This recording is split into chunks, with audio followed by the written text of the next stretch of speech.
বিসমিল্লাহির রহমানির রহিম। আসসালামু আলাইকুম। জনতার রান্নাঘর থেকে সবাইকে জানাচ্ছি শুভেচ্ছা। আশা করি সবাই ভালো আছেন। আজকে যে রেসিপিটি করব সেটা হচ্ছে একটা চিকেনের রেসিপি, লাহোরি চিকেন। সেজন্য এখানে আমি ১২০০ গ্রাম নিয়ে নিয়েছি চিকেন। এটা ভালো করে ওয়াশ করে নিয়েছি আর নরমাল কাট দিয়েছি। আর এখানে আমি একটু মেরিনেট করব, একটুখানি লবণ দিচ্ছি। ১ চামচের মতন আদা রসুনের পেস্ট দিলাম। আর এটাকে এখন আমি মেরিনেট করে নিব। ভালো করে এটা মেখে নিচ্ছি।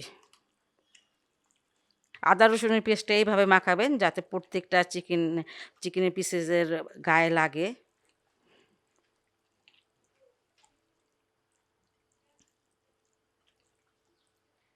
যাই হোক, এটা এখন আমার হয়ে গেল মেরিনেট করা। এটা আমি সরিয়ে নিচ্ছি। আধা ঘন্টা পর আমি আসলাম। আর এখন চুলায় একটা দিয়ে দিয়েছি পাতিল। এবার দিয়ে দেবো চিকেনগুলো। খালি পাতিল দেই নে, তেলও দিয়েছি। বিসমিল্লাহির রহমানির রহিম।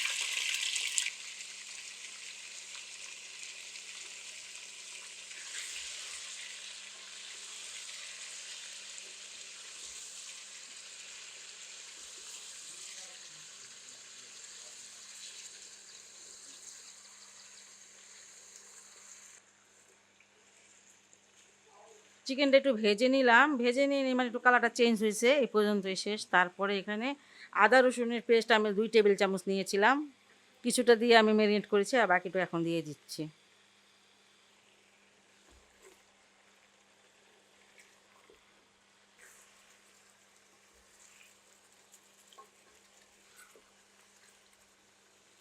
এই চিকেনটা আসলে মানে যে ভাজতে ভাজতে যতটুকু সিদ্ধ হয়, খুব মানে পানি তেমনটা দেওয়া লাগে না। যাই হোক, এখন আমি দিয়ে দিচ্ছি এখানে পেঁয়াজ বাটা আছে আধা কাপ।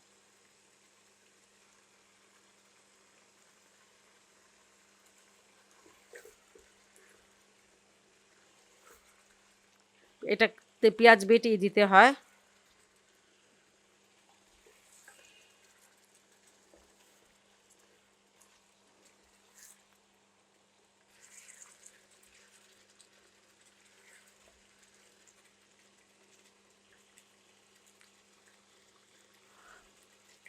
এখানে ৬-৭টা কাঁচামরিচ কেটে নিয়েছি, এই যে এইভাবে সেটা দিয়ে দিলাম।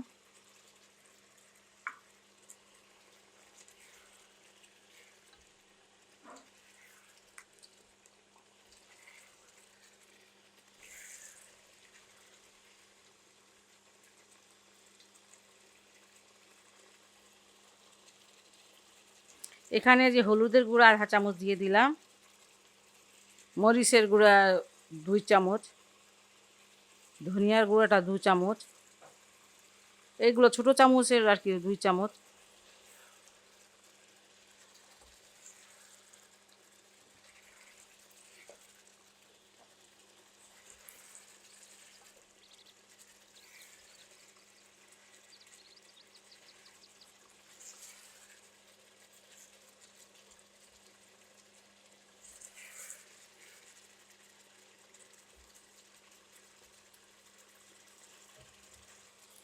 এখানে ২৫০ গ্রাম টমেটোর আছে, এটা আমি গ্রেট করে নিয়েছি আর এটা এখন আমি দিয়ে দিচ্ছি। লাহোরি চিকেনের টমেটোটা বেশি দিতে হয়।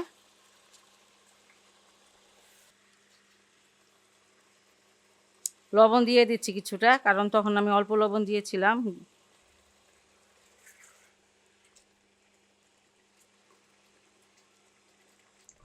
৫ মিনিটের জন্য আমি এটা ঢেকে দিলাম। ৫ মিনিট পর আমি আসলাম।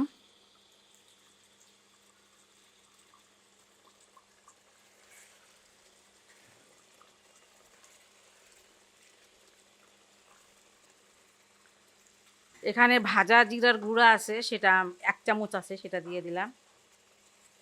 গরম মশলার গুঁড়াটাও ১ চামচ আছে এখানে, সেটাও দিয়ে দিলাম।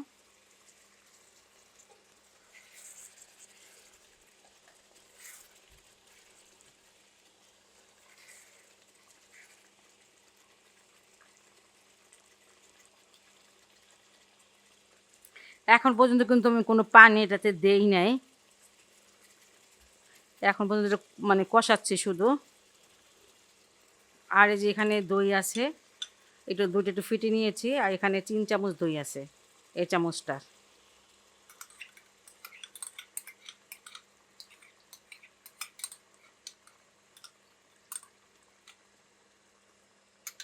এখানে আমি কাঁচা পেঁয়াজ ব্যবহার করেছি।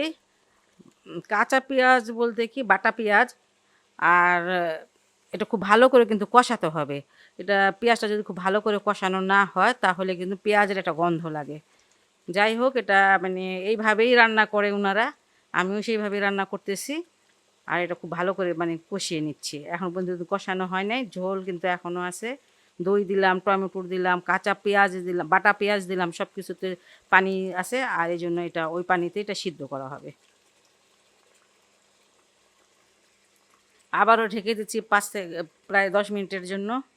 10 মিনিট পর আমি আসলাম।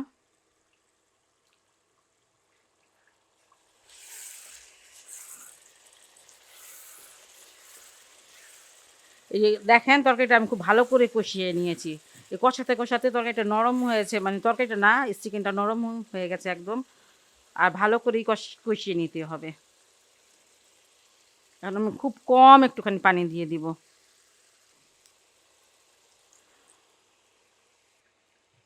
পানিটা খুব কম দিবেন। এখানে 200 গ্রামের মতন পানি দিলাম আমি। আর এখানে ফ্রেশ ধনিয়া পাতা কিছুটা আছে, সেটা দিতে হবে। ধনিয়া পাতা অবশ্যই দিতেই হবে, কারণ লাহোরি চিকেনে ধনিয়া পাতাটা অবশ্যই দেয়। ব্যক্তিগতভাবে আমি যখন চিকেন রান্না করি ধনিয়া পাতাটা দেই না, কিন্তু এটা লাহোরি আমি দেখাচ্ছি, সেই জন্য আমাকে ধনিয়া পাতাটা দিতেই হবে।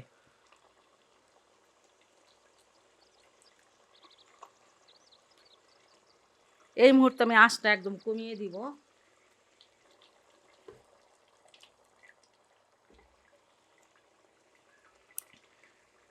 6 মিনিট, মানে 6 মিনিট একটু ঢেকে রাখবো, তারপর তরকারিটা আমার হয়ে যাবে। 6 মিনিট পর আমি আসলাম। চিকেনটা দেখেন একদম মানে হয়ে গেছে। দেখতে মাশাআল্লাহ কত সুন্দর লাগতেছে। যাই হোক, আপনারা এই লাহোরি চিকেনটা বাসায় অবশ্যই ট্রাই করবেন। আমরা সবাই চিকেন খাই, বিভিন্ন রকম খেলে ভালো। আর যদি আমার এই রেসিপিটা আপনাদের ভালো লাগে বা উপকারে আসে তাহলে অবশ্যই, অবশ্যই আমার চ্যানেলকে লাইক, কমেন্ট, সাবস্ক্রাইব করবেন। সবাই ভালো থাকুন, সুস্থ থাকুন, নিরাপদে থাকুন, এই দোয়া করি। আল্লাহ হাফেজ।